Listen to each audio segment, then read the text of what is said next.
आज हम आपको एक ऐसे स्थान पर लेकर जा रहे हैं जिसे 10वें गुरु श्री गुरु गोबिंद सिंह जी ने खुद बसाया था।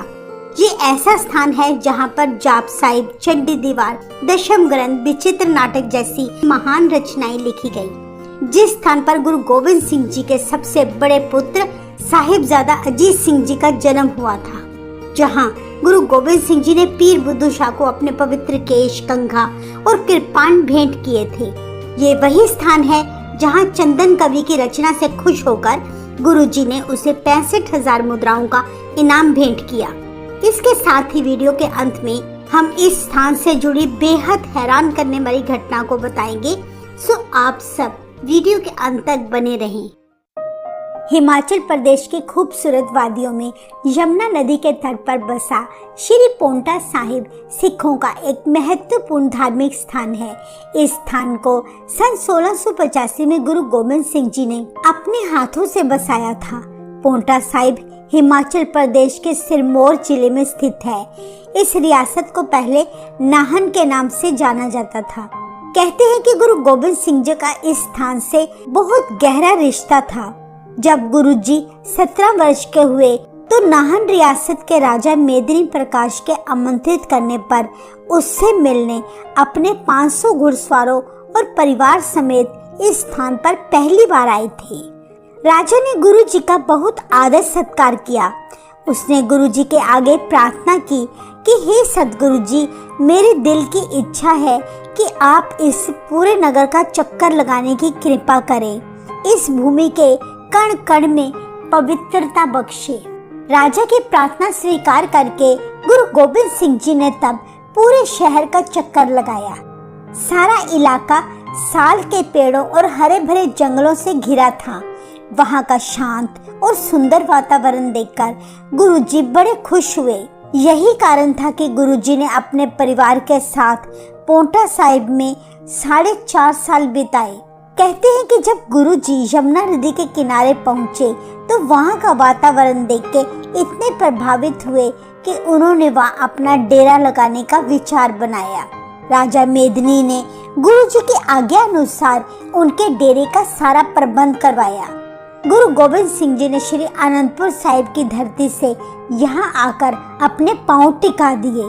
पांव टिकाए शब्द से ही इस स्थान का नाम पोंटा साहिब रखा गया। पोंटा साहिब चंडीगढ़ से करीब 119 किलोमीटर की दूरी पर स्थित है। इतिहास में दर्ज है कि गुरु गोबिंद सिंह जी ने पोंटा साहिब रहते हुए बहुत से साहित्य और गुरबानी की रचनाएं लिखी। उनके दरबार में कुल 52 भाषाओं के भिन्न भिन्न कवि नियुक्त थे। हर रोज यमुना नदी के किनारे कवि दरबार लगाया जाता। गुरुजी खुद बैठकर कवियों से अपनी रचनाएं लिखवाया करते, जैसे जाप साहिब, चंडी दीवार, दशम ग्रंथ का बड़ा हिस्सा, विचित्र नाटक, तो प्रसाद स्वयं आदि।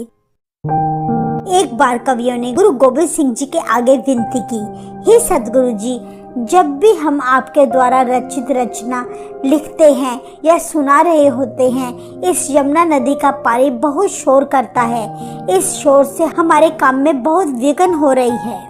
इतिहास में दर्ज है तब गुरुजी यमुना नदी के किनारे खड़े हो गए और उसे हुक्म दिया, हे यमुना नदी, ये कवि बेहद ही महत्वपूर्ण रचनाएं और गुरबानी लिख रहे हैं। तेरे पानी का शोर इनकी कविता रचना में विघ्न डाल रहा है। आज से पोंटा साहिब के इस स्थान से जहाँ कवि बैठकर रचना लिखते हैं, जब भी तुम गुजरना हमेशा श्रोता बन के गुजरना, ना कि वक्ता बन के, यानी इस स्थान से हमेशा शांत होकर बहना, ना कि शोर डालकर।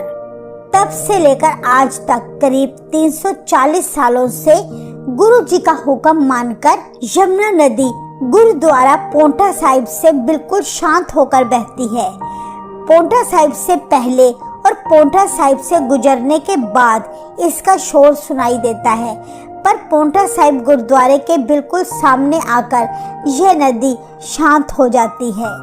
यमुना नदी आज भी गुरु गोबिंद सिंह जी के हुक्म में बह रही है। जैसे कि आप देख सकते हैं कि गुरुद्वारे के सामने आते ही यमुना नदी कितनी शांत बह रही है। अब देखिए, गुरुद्वारे को पार करके यह नदी फिर से शोर डालने लगी।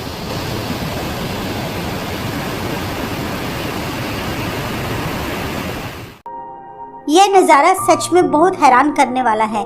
जो भी इस स्थान पर आता है ऐसा अद्भुत दृश्य देखकर दंग रह जाता है। काफी साल पोंटा साहिब की धरती पर रहकर जब गुरु गोबिंद सिंह जी वापस आनंदपुर साहिब जाने लगे, तब उन्होंने लिखित रूप में कहा था कि पोंटा साहिब में रहना मेरे जीवन का सबसे सुखद समय था। यमुना नदी के तट पर बसा यह गुरुद्वारा विश्व भर में प्रसिद्ध है। यहाँ पर भारत से ही नहीं बल्कि दुनिया भर से श्रद्धालु आते हैं। पोंटा साहिब आने वाला प्रत्येक यात्री, चाहे वह किसी भी धर्म का हो, गुरु घर में माथा टेकना नहीं भूलता। हर साल होला मोहल्ला पर्व यहाँ बहुत श्रद्धा और जोश से मनाया जाता है, जिसमें सभी धर्मों के लोग बहुत बढ़ चढ़कर भाग लेते हैं।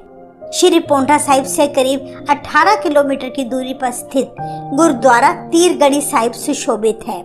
ये वो स्थान है जहां ऊंचे टीले पर खड़े होकर दशमेश पिता गुरु गोबिंद सिंह जी तीर चलाते हुए दुश्मन सेना की फौजों का सामना करते रहे हैं। गुरु गोबिंद सिंह जी के द्वारा तीर चलाने के कारण ही इसे तीरगढ़ी कहा गया है। पोंटा साहिब से 5 किलोमीटर की दूरी पर निहालगढ़ गांव में स्थित गुरुद्वारा शेरगाह साहिब स्थित है। इस स्थान पर गुरु जी ने नाहन रियासत के राजा मेदिनी प्रकाश और राजा गढ़वाल फतेहचंद के सामने उस आदमखोर शेर को तलवार से मारा था, जिसने वहां के इलाके का बहुत जानी नुकसान किया था। कहा जाता है कि वह शेर पिछले जन्म में जयद्रथ था, जिसने अभिमन्यु को महाभारत की जंग में धोखे से मारा था और अब शेर की जूनी भुगत रहा था। गुरु जी ने उस शेर को मारकर उसकी मुक्ति इसी स्थान पर की थी, इसीलिए इस जगह का नाम शेरगाह रखा गया। पोंटा साहिब के आसपास गुरु गोबिंद सिंह जी से जुड़े ऐसे और भी बहुत से गुरुद्वारे हैं, जिनमें से हमने कुछ ही गुरुद्वारों का इतिहास आपको बताया है। अगर आप किसी और ऐतिहासिक गुरुद्वारे के बारे में जानना चाहते हैं तो हमें कमेंट बॉक्स में बताएं। अगले हफ्ते हम फिर मिलेंगे ऐसी ही इंटरेस्टिंग साखी के साथ। वाहिगुरु जी का खालसा, वाहिगुरु जी की फतेह।